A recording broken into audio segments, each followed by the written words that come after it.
What's up, everybody out there in YouTube land? I'm 87 Show Enough. Here I got Mr. Kyle Reid. He made top 8 at the ARGCS out here in St. Louis, Missouri. We're not really in St. Louis, Missouri. What'd you play? How'd you get there? Let us know the story, man.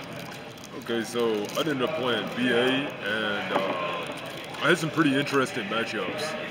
I had a combination of Trickstar, Fernoid, Draco, and very little Spiral. Surprisingly, I only had one match with Spiral. All right, why'd you choose BA?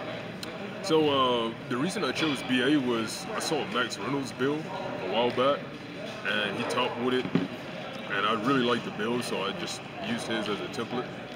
I figured I could perform with it pretty well. All right, shout out Max Reynolds, Voltage Games. Shout out, shout out. All right, let's go ahead and get into these cards. Okay, so first up, you got the one Beatrice, you got the one tour guide. I left mine on the table. This is one of his techs. He played Fairy Tale Snow. And then, of course, for the BAs, they run Triple Scorn.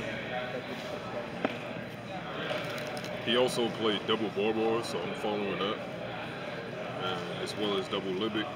Most of the BA counts are exactly like his, so if you haven't seen it already, you can check out his list. Double Farfa, the one Rubik, one Alec, Seer, one Calcap, one Graph.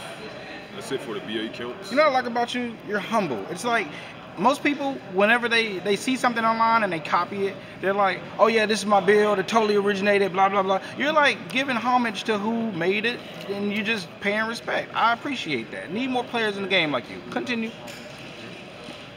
Also that deep voice. Then we have the 90% of his wins were because of his deep voice. Fact. Fact. So yeah, the PK lineup is exactly the same as his as well. The 3-2-1. Same deal. Double Rhino. And this was the biggest selling point right here. The Orbital Hydralander. I think this card is insane. What the hell is this? Hold up. Okay, Orbital Hydralander. Cannot be normal summon set, must be special summon from your hand by having 5 or more monsters in your graveyard and no monsters in your graveyard with the same name. Once per turn, quick effect, you can send the top 3 cards of your deck to the graveyard, destroy 1 card on the field. You must have at least 2 monsters in your graveyard and no monsters in your graveyard with the same name to activate and resolve this. Alright, this is pretty nice. It's like a free meal, a free pop. I like it. Oh yeah. Yeah, and so the biggest selling point to the deck. But you gotta have it in your hand, though. Yeah, you gotta open them. Unfortunately, I didn't see him too much. I think I only saw him like a total of 3 times this weekend. But anytime I ever dropped him, I always resolved the effect, and I always won that game. So I wish I just would have saw it more. So play 3. Gotcha. All right. Now here's the deviation. I'm a big fan of BLS, always have, and now that he's at 2, I just had to play this card. This is something that's different from his. He didn't play BLS at all. So it was mostly just because he went to 2, you played it? Oh yeah, for sure. All right. Really strong card. Done for the hand traps. This should be similar to his. He didn't play Ogres in his at the time, but you know, Triple Ash, Double Ogre. Only had 2 draws. To be honest, I could see what he meant. He was ragging really hard on draw, like how bad it was for his build. And I can see it now that I'm actually playing it.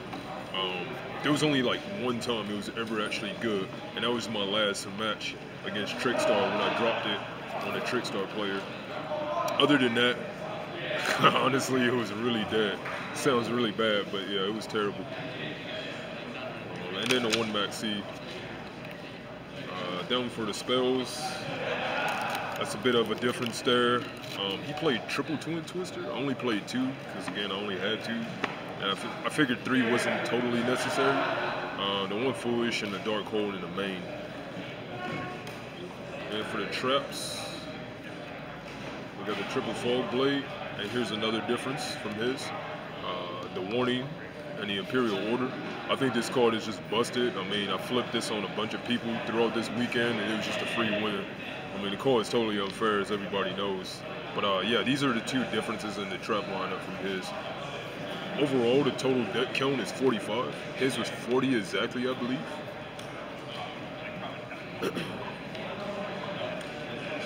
So would you like to see the side? Oh yeah, let's go ahead and get into the extra deck. Extra. Of course, triple Dante. Got to. Enough said about that. The double Phantom Knight. Gotta play 2. As well as the Rebellion. Most of the cards are standard rank 3s that we all know and love.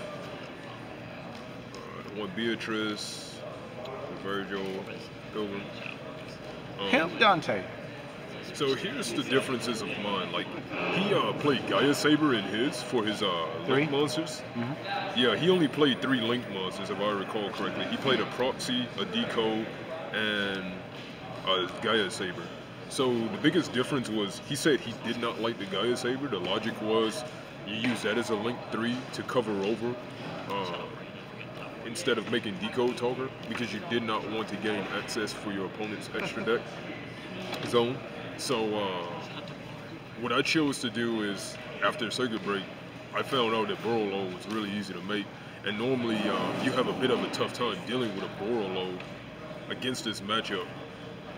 Using this card, you can actually Borload over your opponent's Borload, and I found out that it was just so much easier to make than I originally thought. So yeah, it was a good card. Side deck. 3 Kaijus. I noted that his was a Gondola. That's the card that he wanted to play, but instead he had Dogeron, so I followed that tip. And then of course, 2 board wipes, Geki Slumber, dressing boards, 2 D barrier. I believe this was 3. Triple evenly match. Fun fact, I never resolved this at all this entire weekend. Same thing goes for Mistake. I never opened it.